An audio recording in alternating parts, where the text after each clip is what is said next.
Looking out my window, sun shining bright. What's good, y'all? Welcome back to the channel. Your boy Reese, as always. We are back with the second part of the X Factors. This week we are covering the Western Conference.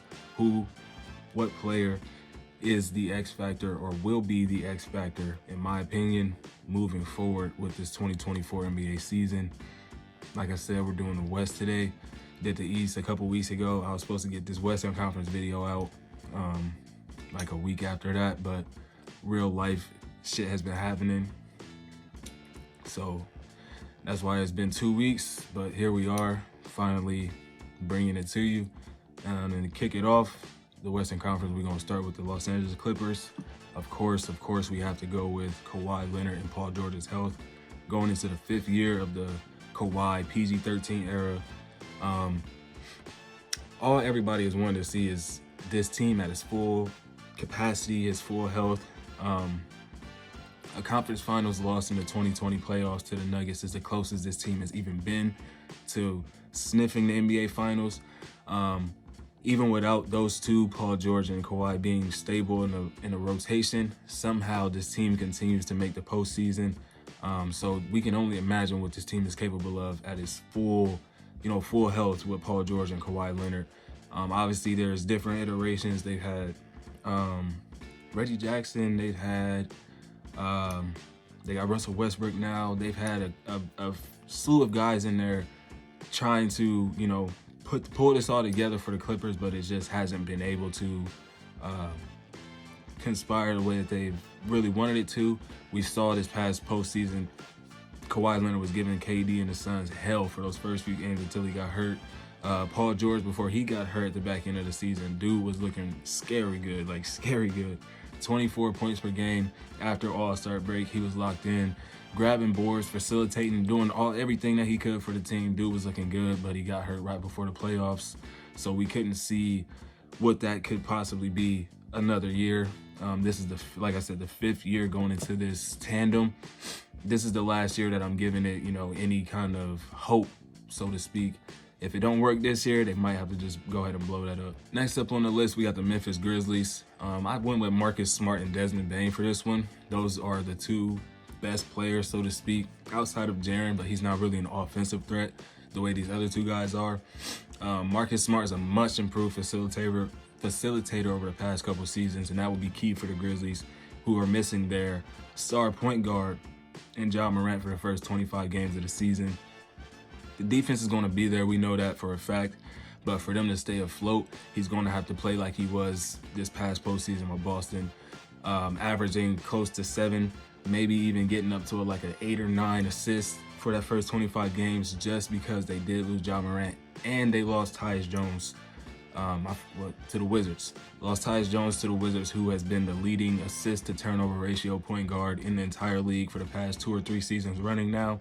So they don't have that for sure safety facilitator off the bench anymore. But now bringing in Marcus Smart, he should be taking on that responsibility for this team, seeing how he is the most experienced player on this team out of everyone with the playoff runs and everything of that nature. And then, like I said, I also have Desmond Bane on this list. He has the responsibility of being the guy for Memphis for that first quarter of the season in the absence of Ja Morant.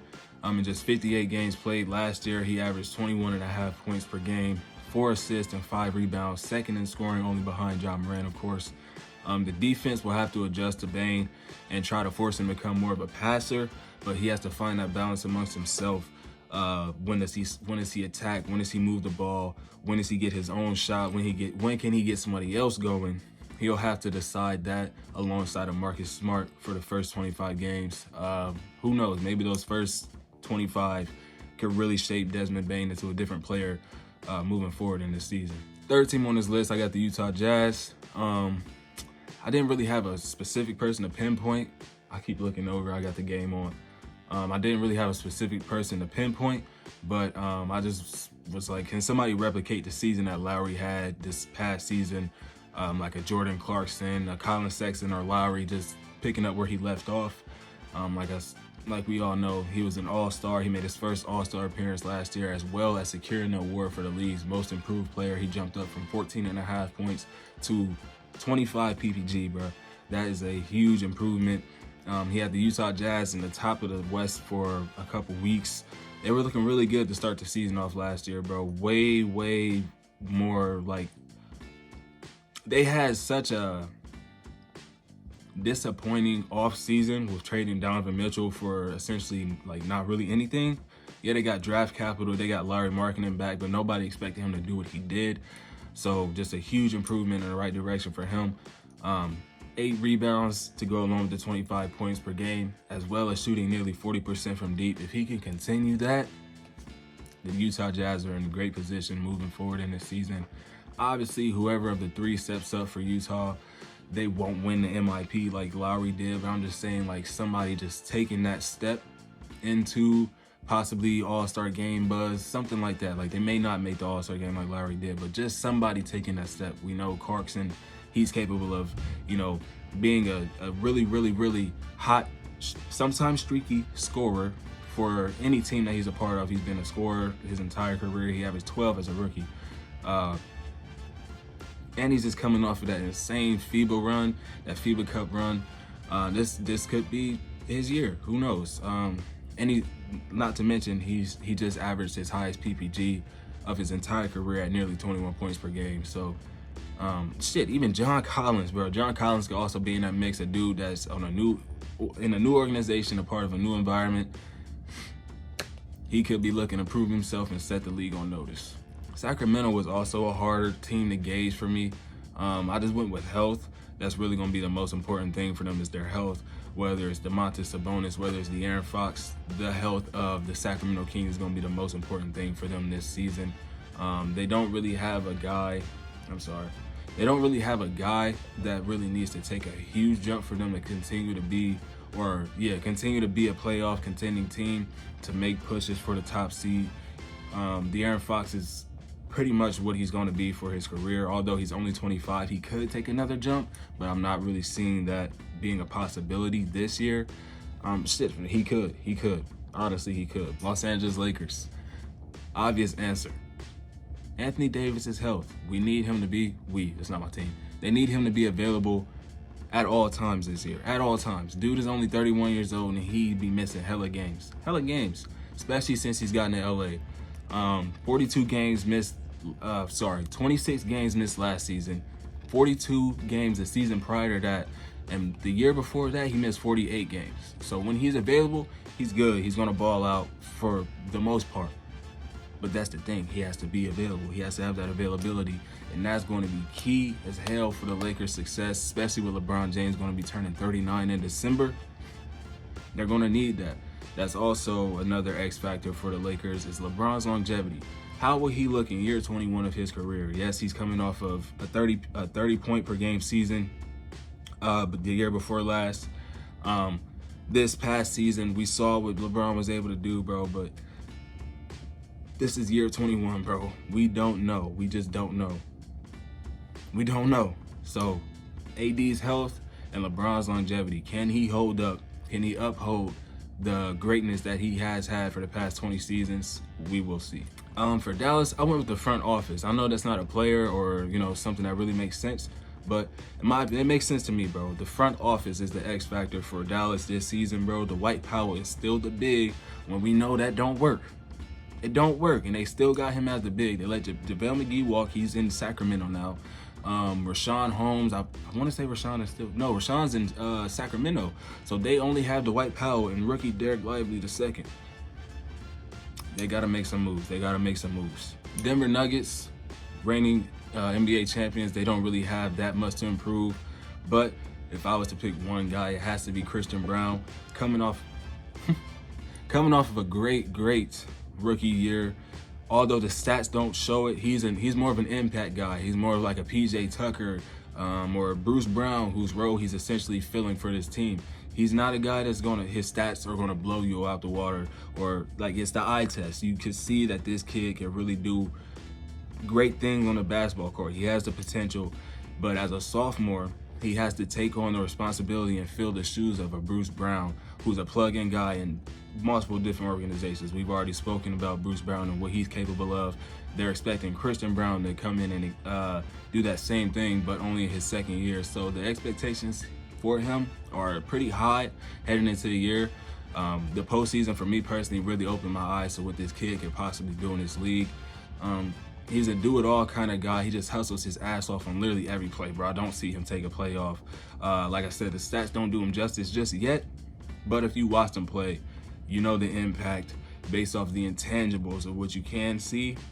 The things you can't coach, those are his biggest or best asset to an organization like the Denver Nuggets, who are competing for championships, going for a back-to-back. New Orleans Pelicans, man. Zion Williamson's health or his will to play for the team. Numerous reports over the past couple of seasons have indicated that Zion just don't want to be in New Orleans anymore. I don't think he ever wanted to be there from the beginning. If you remember when the draft lottery was going on and the Knicks got the 3rd pick, he knew he was going first. The Pelicans end up with first. He was not happy. He did not look happy. So for those reports, I believed him. As well as, you know, that's like a reason to him fluctuating in between being in shape and not being in shape. They were also saying that he was prolonging his injuries, like sitting out longer than need be, so he didn't have to suit up for the Pelicans, as well as the off-court antics with one Miss Mariah Mills. You know what I'm saying? So yeah, that's a huge, bro. That he's supposed to be the franchise staple piece for the Pelicans. They drafted him #1 overall. He looked like by far, like obviously Ja Morant was like here with him, but like he was by far unquestionably the #1 pick in that draft. He looked like the best promising prospect coming into that out of that draft into the league. But we just haven't really seen Zion play. His availability, his health, his will to play is the biggest X factor for the Pelicans. But I also threw Brandon Ingram in here. His health has been a little fluctuating the past couple seasons. They've been saying the same thing that they said about Zion, to where the reports about him hinting at him sitting out games, prolonging injury. Look, B.I. don't look like a dude that's gonna sit out if he can play. That's just in my personal opinion. I don't take him as that kind of player that if he's able to go, even if he's 60-70%, he's gonna get out there and hoop, bro. So I just don't believe those ones about B.I. But with the Zion, the writing's on the wall. Next up, we got the Houston Rockets. I went with Fred VanVleet, Dylan Brooks, and Ime Udoka's leadership. That is really essential for any young team to have veterans in the locker room and a veteran coach as well. Although this is Ime's third, this will be his 3rd year being a head coach. He's been around. He was an actual NBA player, so he's been around the game forever. He was an assistant coach for however many years, so he knows the game, and that's just exactly what the Houston Rockets need. Past 2 to 3 seasons, ever since Harden's departure, Houston hasn't been able to find their identity or their culture.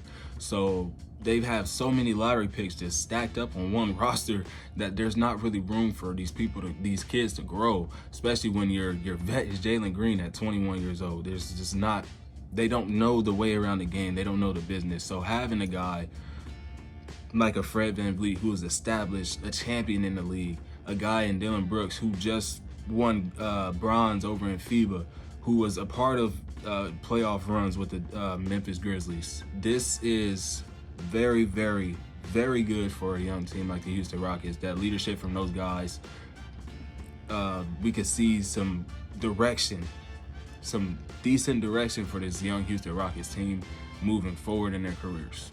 Phoenix Suns, DeAndre Ayton's will to play. Sometimes he just looked like he don't want to be there.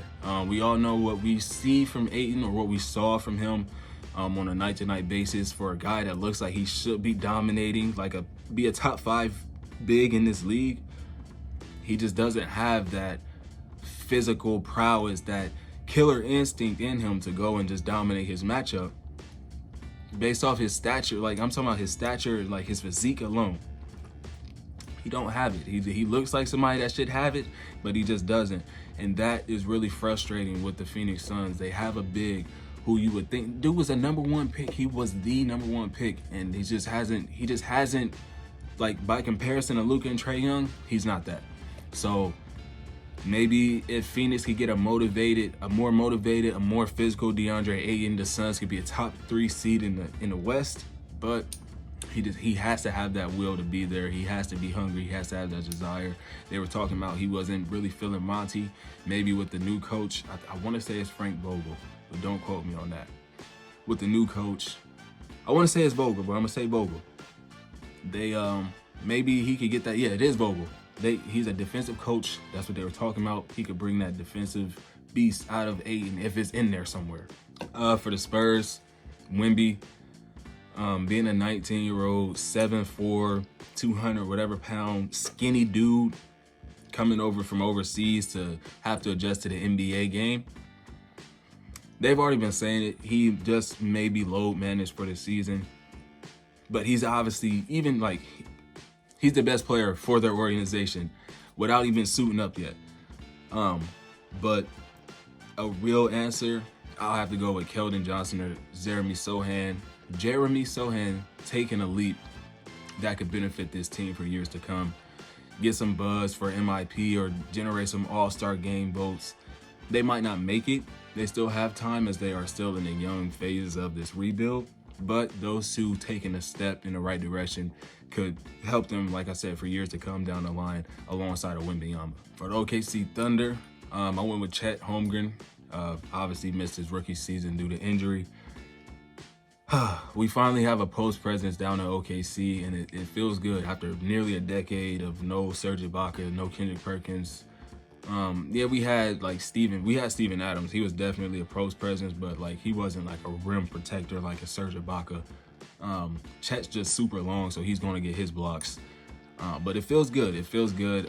It's definitely a game changer, and it's going to change how teams defend or game plan for Shai Gilgeous or Josh Giddey. So I really like that addition for that team. Oh man, I'm so hyped for the Thunder, bro. We look really good, especially in FIBA, how all the young dudes was hooping. I'm really excited. Another plus is we actually have someone that would be able to, match up against Wemby. Obviously, Wemby's a little bit taller, but they still have the same kind of length and size around the rim, so he can deter Wemby down there, so we won't get ate up like that. And he had a solid showing in summer league this summer. And like I said, along with everybody else, we just cannot wait to see what he is capable of. That's my X factor for the Thunder. Minnesota Timberwolves. Karl Anthony Towns is health. The man played 29 games last year in the regular season, and this team was still somehow able to push through and get a play-in spot, win the play-in game, get an 8th seed, take a game from the champions. They took a game from the champions when they had their back against the wall in Game 4. Was it 3 or 4? One of them. I can't really remember. But they took a game from the champions, the eventual champions, and I mean, who knows? With Cat being there for, let's say, another 30 games, they could have been a higher seed. Who knows? But Cat, alongside of Ant-Man, who both just had hell of a performance in the FIBA World Cup. This year could be the year that this team is poised to ruffle some feathers and who knows, upset somebody down in late in the postseason or early on in the postseason. Only time will tell. I really like the potential of Karl Anthony Towns and Rudy Gobert being together. Like, it sounds good, seeing how Cat is not a plus defender, Rudy is. But for Anthony Edwards, he was saying it was like hard for him to adjust having two bigs down there that this kind of clogged the paint, for lack of better terms. So I don't know. We'll see though. I'm really excited for his NBA season. Very excited, especially after how FIBA turned out and seeing all these guys perform very well. I just can't wait, bro. Moving right ahead on to the Portland Trailblazers. I didn't have an X factor for them. I just said Damian Lillard being moved. Whatever package they get for Dame, hopefully it, fits with whatever we have transpiring over there with Scoot, Shaden, and Anthony. Just as long as it meshes, bro, as long as it makes sense for Portland moving forward. And I really want them to do right by Dame They need to do right by Dame. But as long as it makes sense for both parties, I'm cool with whatever. And then their X factor would just be, you know, staying healthy and getting great progression from Scoot this rookie year. Then last but not least, of course, the Golden State Warriors, Chris Paul. His health, seeing how he is nearly 40 years old and his body just always seems to quit on him when the team needs him the most.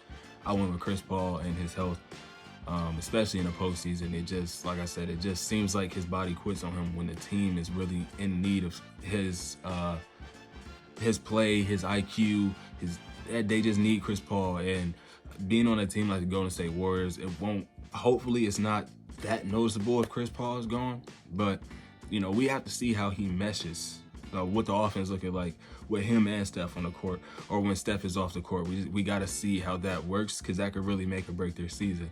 When I was putting this together, it kind of reminded, like, similar to the Lakers, what they did with Russell Westbrook, chasing after a name of a point guard in their twilight years of their career. Maybe it may fuck up like whatever y'all got going on with the other two stars and throw everything out of whack. Who knows? Only time will tell. We will see. But that's all I got for the Western Conference. We finally wrapped it up.